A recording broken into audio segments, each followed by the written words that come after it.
구체적 영역이라는 게 있잖아요. 추상적인 게 뭐예요? 그러니까 뭔가 애매한 것들이죠. 딱 잡히지 않는 것들요. 명확하게 숫자로 뭔가 딱 정의할 수 없는 것들이 우리가 보통 추상적이다 하는데, 예를 들면 이런 겁니다. 생존력, 상상력, 개성, 인품, 의사소통 능력, 화술, 대화력. 이런 것들은 좀 뭔가 기준이 측정하기가 좀 애매합니다. 반대로 구체적인 영역은 측정 가능한 것들입니다. 계산 능력, 어휘력, 달리기 능력, 딱딱딱딱 뭐 순서, 뭐 이렇게 숫자로 딱 되어지는 것들이잖아요. 그래서 이 구체적 영역과 추상적 영역 요 사이에 뭐가 있느냐? 우리가 지금 다루고 있는 중간적 영역인 코멘트 능력, 다시 말해 우리 요약력 또는 질문력, 그리고 추진력과 모방하여 훔치는 능력. 우리가 이 책에서 세 가지의 힘에 대해서 얘기하고 있는데 바로 여기에 속합니다. 중간적 영역입니다. 우리가 뭔가를 훔치는 힘, 그리고 요약하는 힘, 그리고요 추진하는 힘, 이런 것들은 추상적인 것과 구체적인 것 사이에서 중간적인 이 역할을 하면서 서로의 것들을 보완합니다. 굉장히 중요한 부분이라는 것이죠. 그래서 요약력과 추진력과 훔치는 이 능력들, 중간적 영역에서 아주 중요한 위치를 차지하고 있다라고 이해하시면 되겠습니다. 자, 15페이지 숙달의 원동력이 되는 것은 동경입니다. 동경하는 마음이 없으면은, 내가 뭔가를 동경하는 그 중심에 마음이 없으면, 예, 잘하고자 하는 의지가 피어나지 않습니다. 잘 생각해 보세요. 뭔가 내가 진짜 어떤 것을 하고자 하는 그런 동경하는 마음이 없으면은 의지라는 거는 일어나지 않습니다. 뭐 한 번, 두 번은 억지로라고 해서 뭐 할 수는 있겠지만 스스로 자발적으로 하고자 하는 의지는 일어나지 않습니다. 결과적으로 무언가에 능숙해진 즐거움 자체를 경험할 수가 없겠죠. 다시 한번요. 동경하는 마음이 없으면은 잘하고자 하는 의지가 피어나지 않고요. 무언가에 능숙해지는 그 즐거움 자체를 경험할 수가 없습니다. 마지막 문장 한번 주목해 보실까요? 뭔가에 능숙해지는 즐거움이요. 여러분은 요 최근에 뭔가에 능숙해지는 즐거움을 경험해 보고 계신가요? 만약 이것이 있다면 삶이 굉장히 풍성할 거예요. 반대로 뭔가 능숙해지는 즐거움이 내 인생 자체에 요즘에 없다 그러면 어떻게 해요? 굉장히 좀 삶이 좀 빡빡하고 무미건조한 상태일 거라고 감히 예측해 봅니다. 여러분, 뭔가에 능숙해지는 즐거움을 경험해 보셨으면 좋겠습니다. 이것을 경험하려면요, 뭔가를 동경하는 마음이 있어야 됩니다. 동경과 의지라는 것, 이 동경과 의지의 크기가 곧 그 사람이 가진 그릇의 그 크기, 그 사이즈를 결정하게 됩니다. 여러분, 동경과 의지요. 이게 정말 정말 중요한 것 같습니다. 내가 뭔가를 하고자 할 때에 동경하는 마음, 그 의지가 있는가에 따라서 많은 것들이 차이가 나게 됩니다. 동경하는 마음을 환기하는 방법이 뭘까요? 어떻게 하면 이 동경하는 마음을 새롭게 할 수 있을까요? 어떻게 하면 놀라움과 감동, 그리고 충만함이 있는 그 대상을 만날 수 있는가? 어떻게 하면 이런 것들을 만날 수 있는가? 우리가 살아가면서 놀라움과 감동, 그리고 그 충만함이라는 것들을 어떻게 만날 수 있을까? 바로 이에 대한 고민, 정말 철저한 고민. 어떻게 하면 내가 내 삶이 좀 더 놀라워질까? 어떻게 감동을 받을 수 있을까? 어떻게 하면 오늘의 삶이 더욱더 충만해질 수 있을까에 대한 고민이, 그 깊은 고민이 바로 교육의 근본적인 과제다라고 하면서 저와 여러분에게 뭔가 생각거리를 던져주고 있습니다. 여러분, 오늘 하루 가운데에 한번 잘 생각해 보셨으면 좋겠습니다. 나는 요 최근에 어떠한 것에 대해서 고민하고 있는가? 특별히 놀라움과 감동, 충만함이라는 것을 어떻게 하면 내가 만날 수 있는가에 대해서 한번 잘 고민해 보셨으면 좋겠습니다. 이런 고민이 반복되어질 때에 동경하는 마음이 새롭게 일어날 수 있습니다. 다시 한번 놀라움, 감동, 그리고 충만함이요. 그 대상이 가진 매력과 두 번째 강력한 에너지, 기운에 대한 뭐요? 반응으로 동경하는 마음은 일어납니다. 와, 진짜 중요한 메시지입니다. 여러분, 어떤 대상이 가진 매력과요, 그 강력한 기운에 대한 뭐가요? 반응이 동경하는 마음이 일어나게 된다라는 것인데요. 여러분, 내가 뭔가를 동경하는 대상이 있을 것이고요. 내가 여기 있잖아요. 이 어떤 두 주체 간의 반응이 결국 동경하는 마음이 일어나게 된다라는 것인데요. 매력과 이 에너지, 이거에 대한 반응, 정말 정말 중요합니다. 그래서 이러한 반응 가운데 특별히 놀라움과 감동 그리고 충만함 이거 반응에서 나온다라는 것인데요. 자, 여기 다시 한번 정리해 볼게요. 첫 번째는 동경의 대상이 있습니다. 동경의 대상이 가진 그 에너지와 바로다. 동경하는 주체가 가진 이 에너지, 이 힘이 반응하는 현상, 이게 바로 동경의 힘입니다. 동경의 대상이 있습니다. 동경의 주체 여기 있죠. 이 두 사이 관계 가운데 반응하는 현상이 동경의 힘인데 이 동경의 힘이야말로 숙달법의 아주 기초적인 토대가 된다. 이 토대로서 보편적 원리를 단단하게 지탱해 줍니다. 동경의 힘이야말로 정말로 우리가 더 나아가는 어떤 삶의 아주 기초적인 이 토대가 된다는 것이죠. 여러분 뭔가 정말로 요 최근에 동경하는 거 있으신가요? 뭔가 진짜 와, 나 저거 진짜 너무 막 이렇게 우리가 세 가지 힘 가운데 특별히 훔치는 힘, 야, 뭔가 진짜 훔쳐내고 싶다. 야, 저거 진짜 내 걸로 만들고 싶다.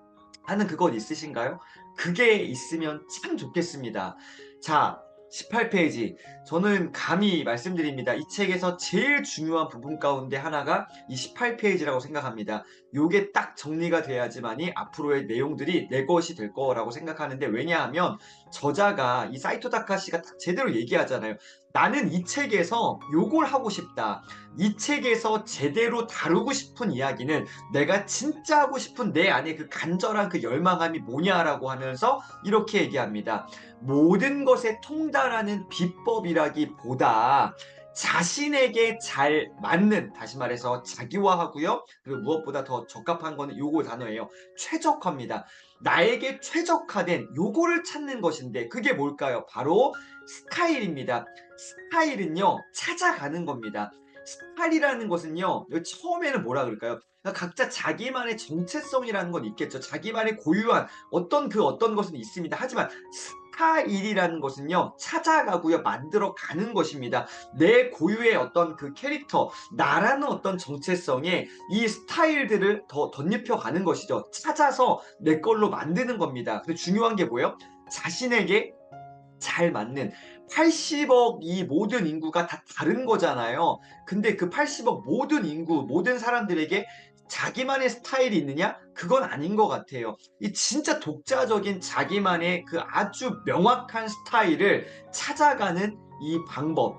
이 인류의 조건이라는 책에서 진짜로 얘기하고 싶은 그런 주제, 결론이라는 것이죠.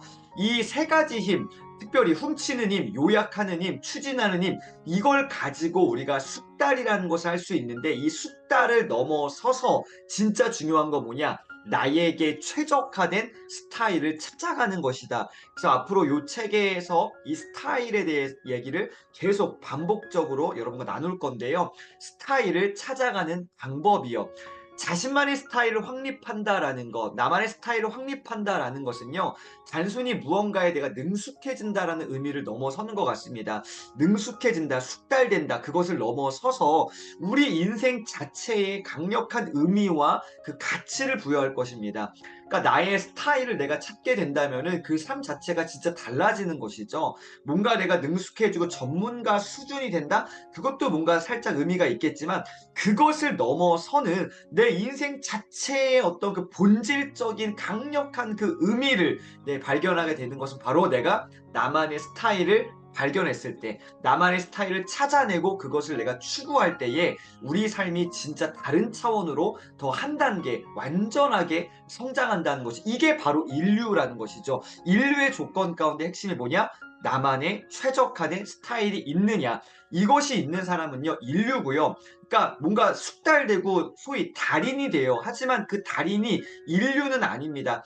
달인은 그냥 달인일 뿐이에요. 이 달인이라는 숙달의 지경에 뭐가 덧입혀졌을 때 자기만의 최적화된 스타일이 딱 덧입혀졌을 때 그게 인류다라는 것이거든요. 이게 이 책에서 사이토 다카시가 이야기하고 싶은 본질적인 핵심입니다. 그래서 앞으로 우리가 6장을 살펴볼 건데 1장에서는 아이들에게 물려줄 세 가지 힘, 훔치는 힘, 요약하는 힘, 추진함에 대해서 이야기할 거고요. 2장에서는 특별히 스포츠라는 영역에서 두뇌를 어떻게 하면 단련할 것인가 아주 좋은 예시들이 많이 있습니다. 3장에서는 오늘 살짝 나눴던 동경을 동경하는 마음에 대해서 이거 정말 또 중요한 부분입니다. 4장에서는 숙달론의 기본서, 쓰레즈레 구사, 저도 이 책 읽어보지 않았습니다. 구할 수 있을지 모르겠습니다. 어쨌든 요 내용들을 한번 다뤄보도록 하겠습니다. 인류의 조건에 나와 있는 내용을 토대로 나눠보도록 하겠습니다. 그러니까 저는 일본 사람이 아니잖아요. 사실 일본의 어떤 역사적인 또 문화적인 이런 부분들을 잘 모르다 보니까 아마 이 부분은 조금 쉽지는 않을 것 같은데요. 잘 한번 가보도록 하겠습니다.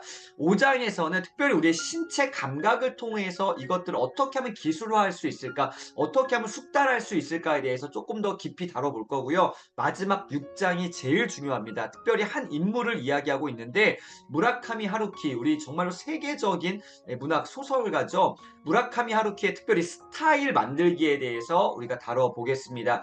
자, 스타일. 자신에게 최적화된 스타일, 이게 오늘 가장 중요한 부분인데요. 저는 오늘 이렇게 한 문장으로 최종 정리해 보겠습니다. 자신만의 스타일인데 하나가 더 붙어야 됩니다. 자신만의 최적화된 스타일이요. 저와 여러분의 최적화된 스타일, 그것이 바로 인생 자체에 강력한 의미를 부여하게 됩니다. 다른 것이 아니라 최적화된 스타일이요. 오늘 여러분과 저의 삶 가운데 최적화된 스타일을 찾아내시고요. 발견하시고요. 그것들 내 것으로 잘 만들어내시는 오늘 또 하루 되셨으면 좋겠습니다. 지루할 수 있고 힘들 수도 있고 당연히 어렵겠죠. 하지만 그것들을 내 것으로 만들어낼 때, 스타일을 내 거로 만들어냈을 때 정말로 그 인생 자체에 아주 행복한, 정말로 풍성한, 정말 그 감동스러운 충만한 그런 일들이 일어날 거라고 저는 기대합니다. 인류의 조건을 통해서 그런 일들 우리 함께 경험해 봤으면 좋겠습니다. 오늘도 함께 해주셔서 감사합니다. It's the most beautiful time of the year. Lights fill the streets, spreading so much cheer. I should be playing in the winter snow, but I'm be under the mistletoe. I don't wanna miss out on the holiday, but I can't stop staring at your face. I should be playing in the winter snow, but I'ma be under the mistletoe. 'Cause I want